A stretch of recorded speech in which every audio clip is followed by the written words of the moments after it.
All right, it's the end of the week, and here we are on the Morning Pit. We got our mailbag edition, as we always do every Friday. Always excited and looking forward to these. Got a couple of great questions. You guys didn't come through with many questions this week. Panther-Lair subscribers, I need you guys to show up with the questions, so we have lots of good things to talk about here on the Friday edition of the Morning Pit. There's good questions in there and plenty of discussions for us to have, plenty of topics to hit on that are important and relevant, but come on, guys. We need more questions here. So come on. If you're a member of Panther-Lair.com, you get the opportunity every week to ask questions for the mailbag. And, yeah, you better come through next week. I'm going to be counting on you for sure. But we do have some good questions. We have a lot of good things to talk about. Of course, training camp is going on, so a lot of these morning pits are going to be talking about that. Pitt will have practice later this morning. I mean, depending on when you watch this video, they're going to practice around 9 o'clock. We'll have interview with Pat Narduzzi. We'll have a practice report and all those kinds of things. You'll find it right there at Panther-Lair.com. So if you want to get all of the Pitt sports coverage, all the training camp coverage, the place to do it is Panther-Lair.com, Pittsburgh.rivals.com. We'll have video of Pat Narduzzi. We'll have practice highlights all for you. Right here at youtube.com/Panther-Lair.com. So like and subscribe. All right, lots of stuff to talk about today. We'll jump into it right now for the Morning Pit Mailbag, the Friday edition, right here on youtube.com/Panther-Lair.com.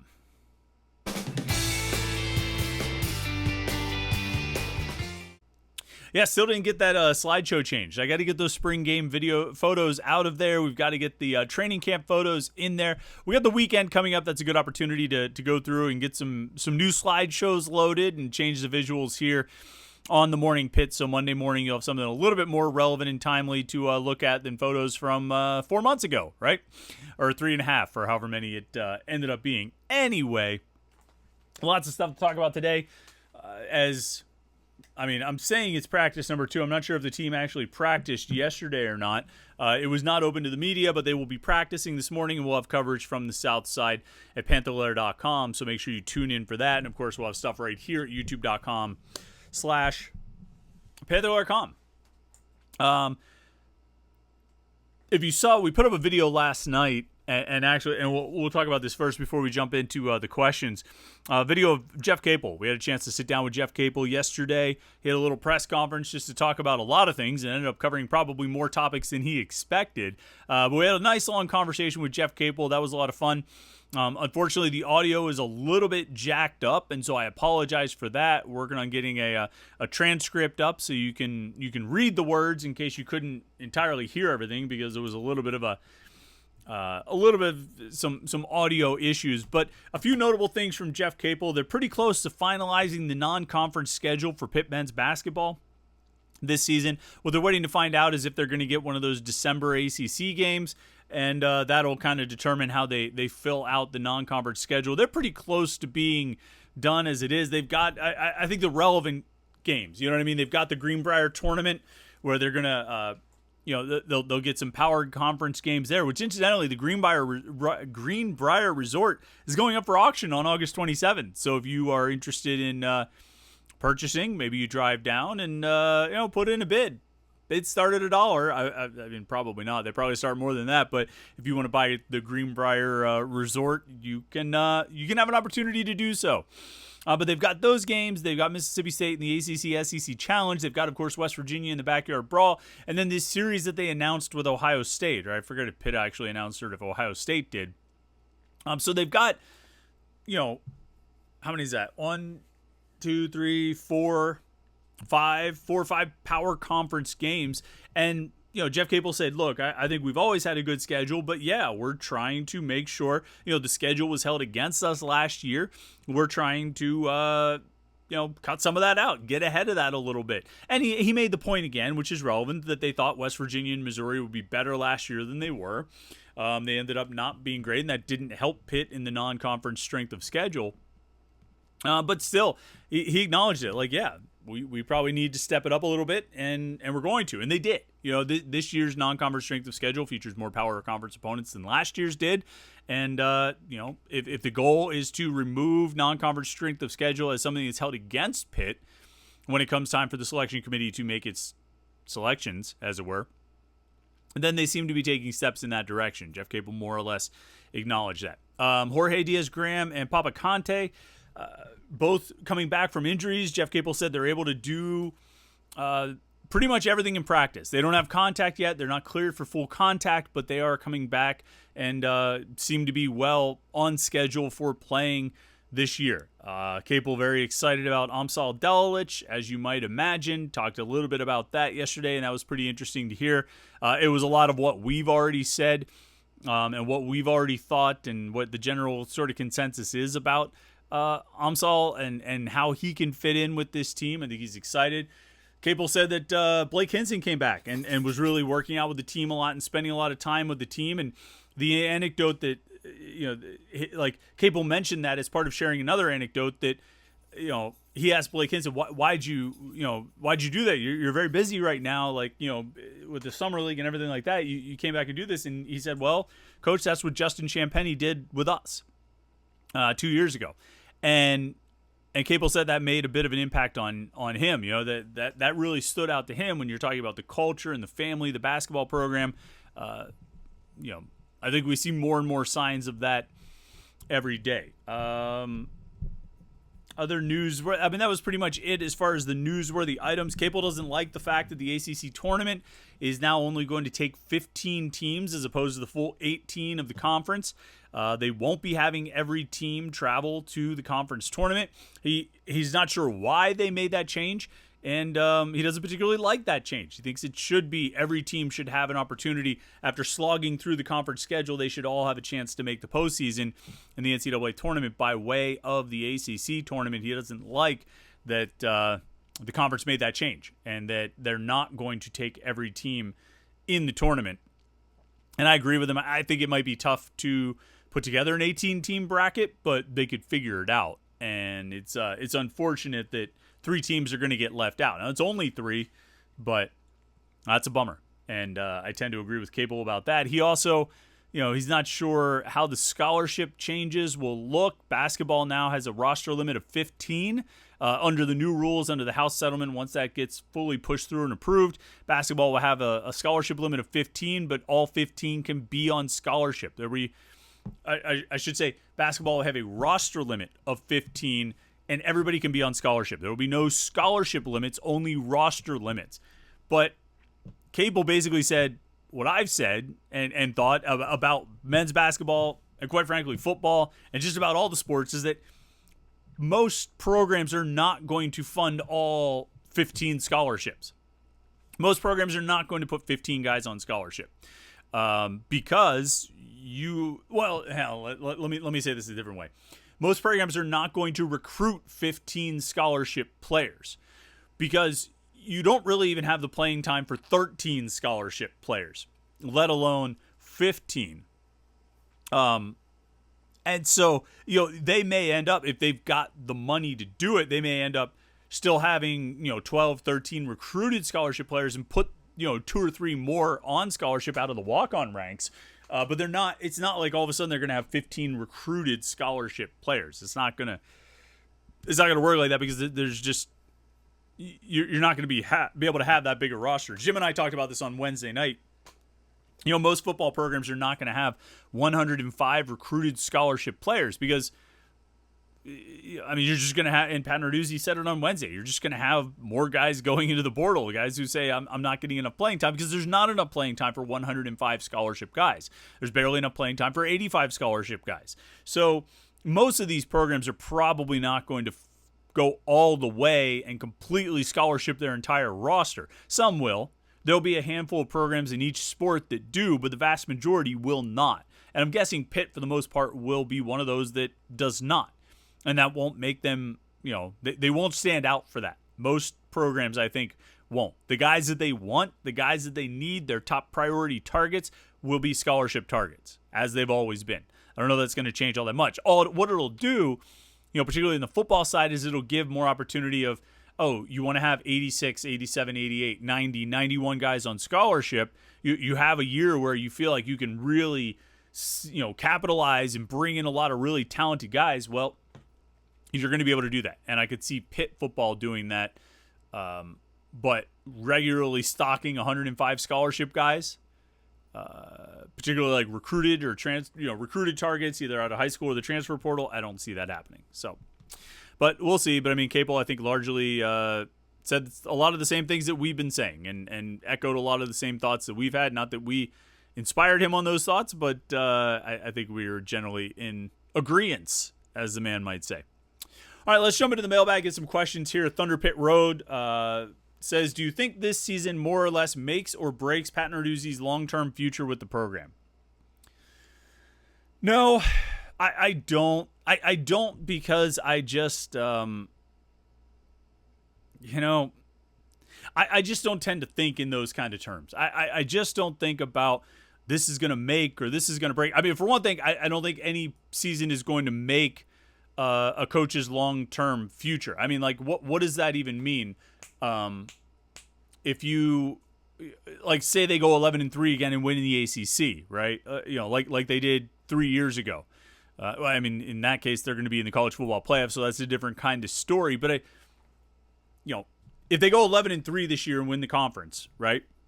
And 2 years from now they go 3-9, we're going to be having these same conversations again. You really are only as good and you'd like to think as bad as your most recent season. So, like, if they go 3-9 again, then yeah, there are going to be real questions. Yeah, that seat starts to warm up. We've talked a lot about the hot seat, and Narduzzi's not on the hot seat and all this kind of thing. That seat starts to warm up, and maybe he gets on a bit of a hot seat entering 2025 if they go 3-9 again. But there will always be the chance and the opportunity to sort of bounce back out of it. I think this year they go 8-5. Depending on how some of those losses look, all right, kind of rebounding back out of it. If they have something even better than that, all right, good. They really bounce back. They got it back on the right track. But that only lasts until 2025. The rebound, the bounce back, whatever you want to call it, is only as good as what happens in 2025. To some extent, and we don't do this all the time, but there is some element of it of it's almost like bowling scoring, where like, your score on the fifth frame, you got a strike or you got a spare or whatever. We'll figure out your score for that frame based on what you do in the next frame. It can make it look better or make it look worse. And it's not always the case. I think there's a separation between 2022 and 2023 that, 2023 struggles don't necessarily reflect poorly on 2022. I don't think they take any of the shine off of going 9-4 that year, winning 20 games, being ranked at the end of both seasons, 21 and 22. But sometimes, sometimes there's always or sometimes there's a feeling of, all right, that's good. What are you going to do next year? If they bounce back and go 8-5 this year, all right, now let's see what they do. How if they keep building from that, or if that was just a one-off and they dip down again to 7-6 or 6-7 or something like that, or worse. So, is it a make or break year? Like, I hesitate to get that. I don't want to say extreme with it, because I don't think you're being extreme in your question, but I just don't go quite that far, because whatever happens this year, if they bounce back, they're going to have to then carry that momentum into next year. And if they have another bad year, if they go 5-7 or something like that, well, you really better get it back on track in 25. Because I think he's going to be here in 2025. Barring extreme embarrassments, disappointments, and disasters both on and off the field, I think he's going to be here in 2025. So that year will probably have more to do with the long-term future of the Narduzzi era than this year, I think. But I don't know if I would call, I don't know, maybe at that point, depending on what happens in 24, maybe 25 is the make or break year.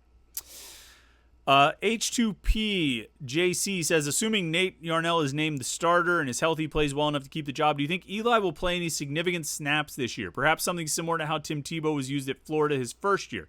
Note, I am not anointing Eli as the second coming of Tebow. Well, I think that's an important note to make, because I think if you want to have that kind of system where you're using a guy like Tim Tebow in the way that Florida used Tim Tebow, then you need to have a guy like Tim Tebow. You know what I mean? You need to have a Tim Tebow quality player who can help you win games. Like if Nate Yarnell is good enough to win games, and then I think he's the guy, and they stick with him, and maybe if they get into blowouts or something like that, they can bring Eli Holstein in. I agree with you. I don't think Holstein is Tim Tebow, right? And so I don't see them, rotating. Like, all right. Quick caveat. Kent State, I think they both play. This is my August 2nd. I'm going to my, the second media practice of the season. This is my, prediction, is that I think they'll both play in the Kent State game. I'm just writing this down because this is actually a good prediction. I want to keep this in mind. Both QBs, Kent State. You might see this in the 3-2-1 column today. Because that's actually good. That's a good prediction. I think they'll both play in the Kent State game.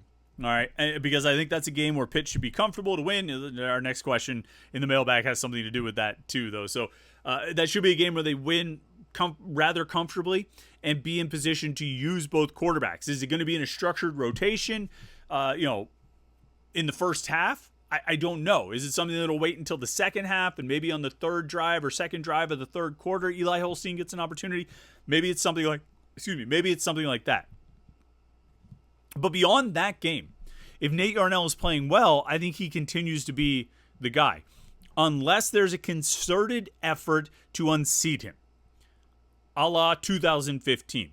When I think Jim Chaney and Pat Narduzzi were willing to give Nate Peterman every opportunity possible to unseat Chad Voitek.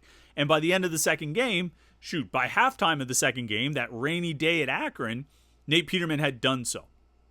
He had unseated Chad Voitek. Even though he would go out and throw a couple interceptions a week later at Iowa, he almost gave them a chance to win, if not for Iowa's kicker making a ridiculous field goal to avoid overtime. But they were trying to give Nate Peterman an opportunity to win that job and unseat Chad Voitek. I don't know if those intentions exist behind closed doors in the South Side right now with Eli Holstein and Nate Yarnell. If they do, then yeah, I think they'll keep giving him opportunities. But it's one thing to have, I forget who they opened with in 15. I think it was Youngstown State. And then week 2 they went to Akron. It's one thing to have Youngstown State and Akron as your sort of proving grounds to see if your preferred transfer can unseat the homegrown recruit. It's another altogether to do it against Kent State and then go on the road against a Big 12 team. To go on the road against Cincinnati, an important game that you really should win and really want to win. I don't know if you use that as another proving ground opportunity. Now, I could see both quarterbacks playing against Kent State. I could see Nate Yarnell playing the next 2 games, Cincinnati and West Virginia, before more dual quarterback action against Youngstown State. I think that's who it is. Is it YSU? Yeah, it's Youngstown State. Maybe, based on those 2 games, if Eli Holstein shows enough, he starts working in a little bit more kind of what you're talking about. My guess is that won't be the case. My guess is that it'll be Nate Yarnell that pretty much holds the job. But I'm not ruling out the possibility of Eli Holstein winning it. I'm probably less convinced about Nate Yarnell being the buzzer to buzzer starter now than I was a little bit ago. Just after Media Day on Wednesday and some other things. It's just I think Eli Holstein's going to get a real chance to beat Nate Yarnell for that job. And if he plays well, if he practices well in camp, I think he's going to have every opportunity to do so, even though they took Nate Yarnell to Charlotte for the ACC football kickoff. Even though, Narduzzi more or less said Nate Yarnell is our number 1 quarterback in the spring, I think Eli Holstein's going to have every opportunity to win that job. And if he outperforms Nate Yarnell in training camp, then he'll be the starting quarterback this season. My guess is that we'll get through August. We'll see both quarterbacks at Kent State with Nate Yarnell named as the starter. I think it could go a couple different ways, but I don't think it'll go the way you're describing. I think if Nate Yarnell's good enough to be the guy, he'll be the guy. And they won't rotate Eli Holstein in unless they're trying to get him to take the job from Yarnell. That's my guess, my expectation.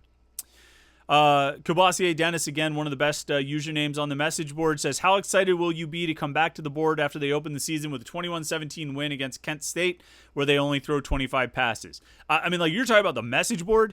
We're going to do a live show that night after that game, and I will sit here and drink whiskey and rant about that all night long. Now, I have no illusions or delusions about what I think Pitt's going to do with their offense in the season opener against Kent State.